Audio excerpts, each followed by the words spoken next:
Okay, so we're going to do page 2 of our ionic nomenclature practice. So page 2, the number 2 is down here on the page that we'll be working today. We did the front side of this exact same handout last time. Very basic naming of a metal and a non-metal off of the periodic table. Metal, non-metal, metal, non-metal, metal, non-metal. Taking those charges, crisscrossing them down to create the subscripts, which represent the lowest whole number ratio of each ion you need to each other in order to neutralize or cancel out the charges, right? And then when I came to naming it, it was really easy. All I had to do was name the 2 elements I saw, and only needing to focus on changing the ending of that second element to "ide." Now, this is actually going to be kind of important today, because when I see something that ends in "ide," "ide," "ide," "ide," that lets me know that that second non-metal is one of these from the periodic table. You're like, where is she going with this? So you will need your colorful periodic table. You'll also need your booklet on how to name ionic and writing formulas for ionic. You will also need your list of polyatomic ions today. And the reason why is because the page we are working today, we are on page 2, is polyatomic ionic compound practice. We mentioned before, I had you guys label all of my negative polyatomic ions as nonmetals and my positive polyatomic ion, ammonia, as a metal. Well, I can insert one of these blue things in the place of a normal nonmetal on the periodic table. I can. I know it is a lot of letters of the alphabet there, but that is okay. These polyatomic ions are just all of those elements inside there collectively acting as one and only one thing. Okay, I can also, if I need to, put ammonium and be like, yep, you are acting like a metal. I'm going to have you start off the first part of my ionic compound. Okay, now the key thing here is we're even going to write it at the top of our page. The key to success on these polyatomic ions is we are going to use parentheses around our polyatomic ions. It makes writing the formulas so much easier. It makes looking at whatever all this stuff is easier when you put parentheses around it to pick out your polyatomic ions, so you can name it with much more ease. So we're going to write up here at the top, we're going to write use parentheses around polyatomic ions. Okay. So we wrote use parentheses around polyatomic ions. And you're like, what is she saying with that? Let's get out our polyatomic ions list. And I think I'm actually going to even write some things on here. So what you're noticing here, I'm going to zoom in a little bit more. Yeah, look at this. Is I got a lot of letters of the alphabet and maybe some numbers, and then I got like a negative thing or here off to the side. Specifically, this box category are all ions with a -1 charge. So you'll see every single one of those ions has a superscript negative, which means -1.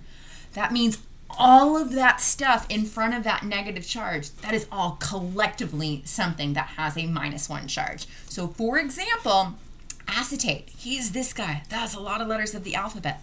Do not be afraid. That is just C2H3O2 negative. All of that guy. And you know what, guys? I can even put my fingers over that, or my one finger. That you may replace with anybody else from the periodic table. He is collectively acting only as one thing. Okay? Now I've put the parentheses around that, and then the charge on the outside is because we know that with ionic bonding, we crisscross those charges down. That parentheses lets me know that that guy, this acetate, that C2H3O2, all of that is to be untouched. He is acting like one thing. Y'all are like, what is she talking about? When we get to an example, it'll make more sense. So I can even bounce on down here. Here's carbonate. He's got a -2 charge. If I were setting him up, I would be like, hey, CO3, -2 charge on the outside. Yeah. I got some more over here. I got phosphite. I got phosphite. He is PO3, and he's got a -3 charge. So I'm putting the charge on the outside and everything else in parentheses on the inside, letting my brain know, okay, do not be afraid of all those letters of the alphabet. You are just one thing. Okay. Like my ammonium, I can totally write him in parentheses. I got NH4, and he's got a +1 charge on the outside, right? Okay. Okay, so we are ready now. You're going to want your list of polyatomic ions out. We are ready to kind of start chewing through this. First thing I would like to do, they are still ionic compounds between a metal and a nonmetal, or a non-metal-like polyatomic ion and a metal-like polyatomic ion. So I'm going to use my red and my blue today to make sure Sabaka is not freaking me out and misnaming something or trying to trip me up. Okay, so the first one that we're going to write formulas for is lithium phosphate. Let's go through and check the first element and make sure it is a metal, or it could also possibly be ammonium. So let's see, I've got lithium. Lithium is in group 1. Yep, he's a metal. Beryllium, group 2. Yep, he's a metal. Calcium, also in group 2. Yep, he's a metal. Magnesium, also in group 2. Yes, he's a metal. Ammonium. Ammonium is that that metal-like polyatomic ion, that NH4 with a +1 charge. So he is a metal acting representative for this ionic compound. Now let's check out this last guys, the non-metal type guys. Now this is where my naming was really important. If you'll remember when we named the easy stuff with just the single normal elements from the periodic table, all those endings we turned to "ide." So I'm going to keep my eyes open for stuff like 8 or "ite" or "us," stuff like that. Anything that you're seeing trailing here that does not end in an IDE, your brain is thinking, where's my list of polyatomic ions? I'll find something on here. Speaking of, this first one coming in hot, phosphate. You're like, phosphate. 8 ending is a big red flag. Let's find him on my list. Phosphate. Oh my gosh, I see him right here, phosphate. So I will be using him. Do not be afraid. He's got a negative charge. So y'all, he is totally acting like a nonmetal, just a nonmetal polyatomic ion. Nitrite. That does not say nitride. If it was nitride, it would be plain nitrogen. Nitrite. Ite ending looks like a polyatomic ion for me. Let's see, nitrite. I see him right there. NO2 -2 charge, just a negative charge. He's a nonmetal actor. Acetate. That was the one that we first modeled. That big old guy right here, negative charge. Yep. Nitrate. Nitrate. We got nitrate. He is, yep, NO3 with the -1 charge. And then chlorate. Chlorate, not chloride. If it was chloride, it would be chlorine from the periodic table. It is chlorate. So we will find chlorate, chlorate. Yes. So yeah, all of these were all negative polyatomic ions. They will all be acting as non-metal representatives here. So even in our naming booklet, you guys, our writing formulas booklet, I did have that written down in here. So it says write the symbols for the ions with their oxidation numbers and use those parentheses around your polyatomic ions. Okay, so that's really the only new thing we're kind of introducing here. And we even wrote it up at the top of our page. So I think we are ready to do our first example, which is super exciting. Okay, so we've got lithium and phosphate. It is a crisscross between these two things. Lithium, he is group 1, so he has a charge of a +1. Li +1. Yes. And then phosphate. We picked out phosphate together. He is down here. He is PO4 with a -3 charge. Watch how I set this up with that phosphate in parentheses and his charge on the outside. I'm going to write PO4 -3. Okay.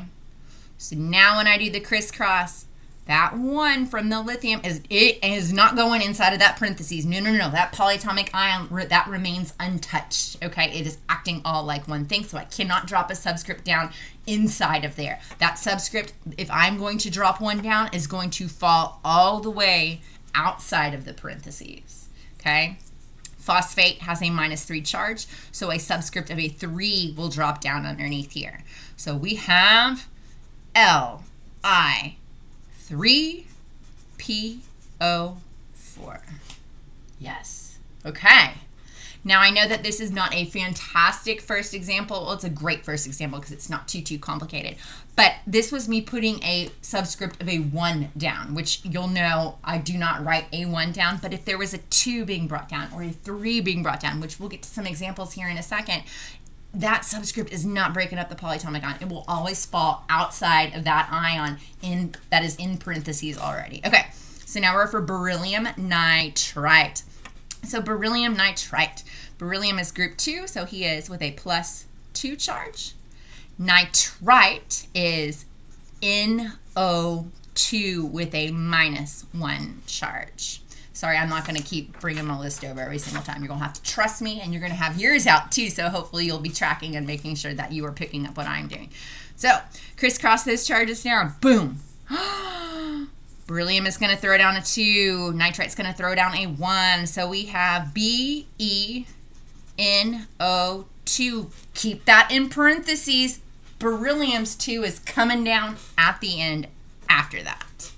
Okay?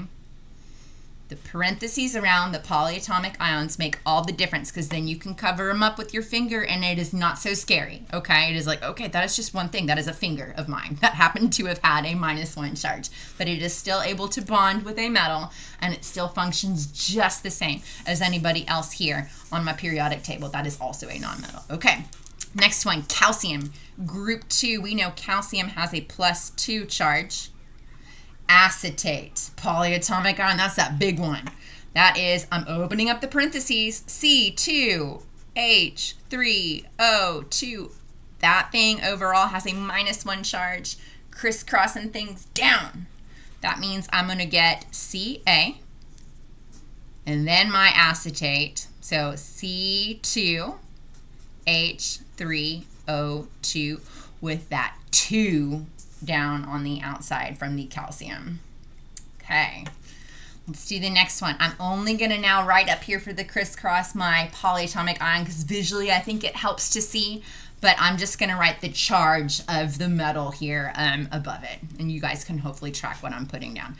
So magnesium, we know he is in group 2, so he's got a +2 charge. Nitrate, he is the polyatomic ion NO3 with a -1 charge. So taking that 2 and that 1 down, boom, I've got Mg, and then there will be 2 nitrates thanks to that magnesium's 2 effect being dropped down.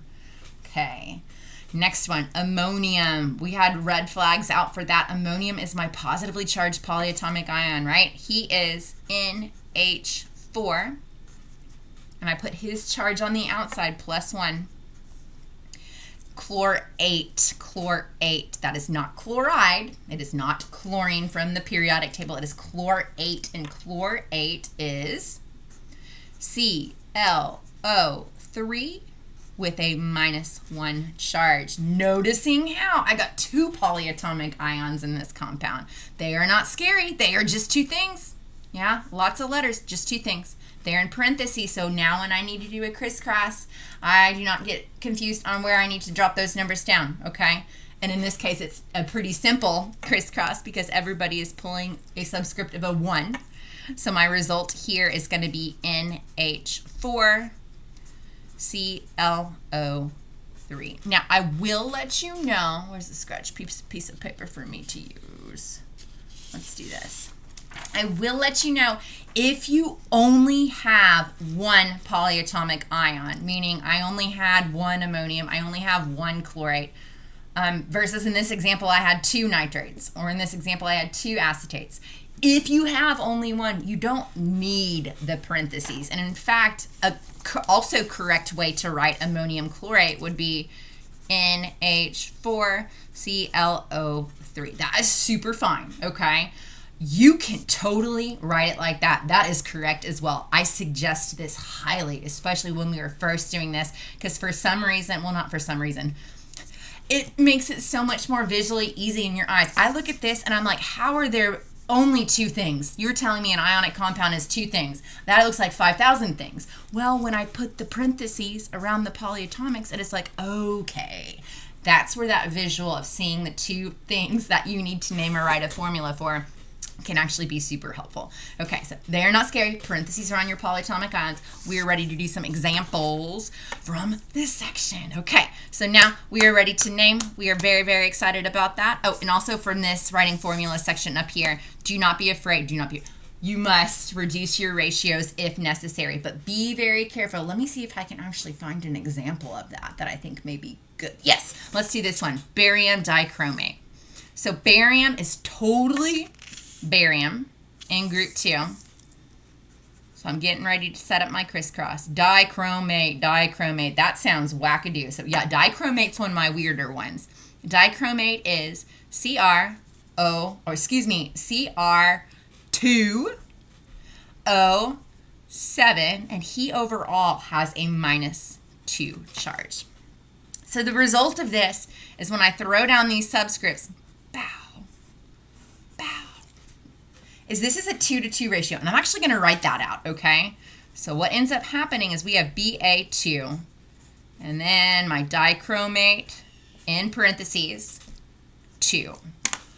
This is important. That is a 2-to-2 ratio. I will reduce that. Do not touch any subscripts inside of that polyatomic ion. Put your finger there so you see the two things. So when I'm reducing subscripts, that is only the subscripts that represent each of the 2 ions, the ones that you dropped down when you were forming the formula, not anything in here. So the formula for barium dichromate, I've reduced those 2's down to a 1-to-1 ratio, so that would be the correct formula. Okay, now we are ready to move into naming things. Okay, so we're ready to name some things.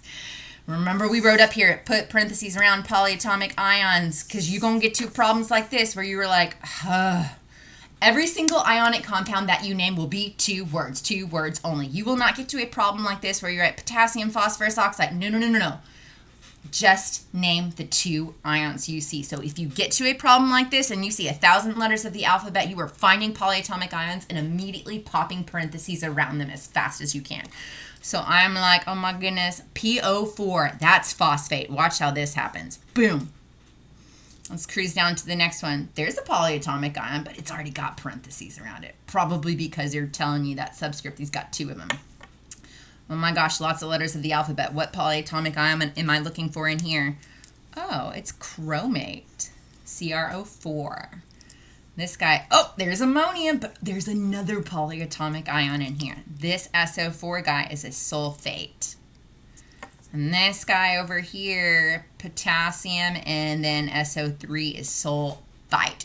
I do this first because then when I get my pencils, my colored pencils, I'm like, yep, there's the metal representative. Yep, there's the metal. Yep. And then my blue nonmetals should be representing, look at these negative polyatomic ions who are acting like nonmetals. Every single ionic compound, be whatever flavor they are, you will have a red and a blue, a positive and a negative, and that is it. So in fact, I feel like it may be to our benefit to go ahead over here and put some parentheses. Oh my gosh, lots of letters of the alphabet. I see my friend ammonium right here, my NH4. And he's got his sneaky buddy nitrite. And then I've got aluminum. And sometimes it helps too as you're going along. I'm like, cool, got one of those, got one of my red ones, and I got one of my blue ones. And this guy, I've got aluminum. He's my metal representative. And that polyatomic ion, he is bicarbonate. Okay, my next one, I know I got sodium coming in hot here. And then this business, this is chlorate. All of him, he's acting like a collective nonmetal here. Then I got beryllium, and then I got nitrate, and then I've got ammonium, and then, y'all, it's just plain old oxygen. That is an option for us too. Do not worry, we can have that mixed in as well. Yes, so what you're seeing here is I just see 2 colors. That is it. There's not too many things. Parentheses, super help. I feel like I went on a lot about that. Here we go. We are ready. Ready to name. So the naming rules, you guys, let's see if they've changed, if we have polyatomic ions. And it says, oh, I'm on the wrong thing, naming. And it says, name the cation or the metal. We've done this before. We are not yet into the transition metal category, so it says, I will just simply use the element's name. Okay? So that means that guy, he is potassium. No sneaky business there, just potassium. Now, naming the anion or the nonmetal guy, if he is a single element, that was what we did on the back side of this page where we just named the guy and changed the ending to "ide," right? But we are not dealing with that today. Oh no, we've got phosphate. Oh no, I'm nervous. So it says if you have a polyatomic ion, you just name it. You don't have to change anything. So this actually becomes pretty simple after you've done the parentheses where you were so scared to begin with. Just name the 2 things you see, you guys. Potassium, phosphate. That's it. That was a lot of letters. There was also some numbers in there too, but I did not care. Potassium phosphate. Sounds good. Moving on. Magnesium.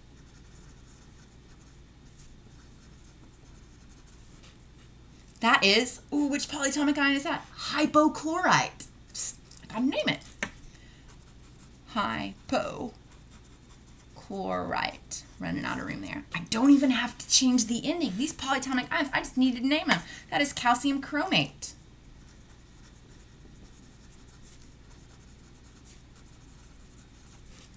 Oh, it's a lot of letters. It's not a big deal. Ammonium sulfate. Ammonium. And I got potassium sulfite.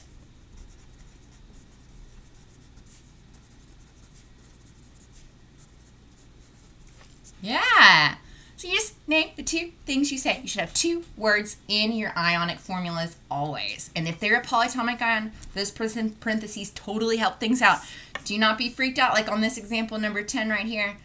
That non-metal blue guy is just oxygen. So if you do have a single element from the periodic table, do be prepared to change his ending to "ide" because that's what your nomenclature rules say right here. Okay, so this one would be ammonium oxide.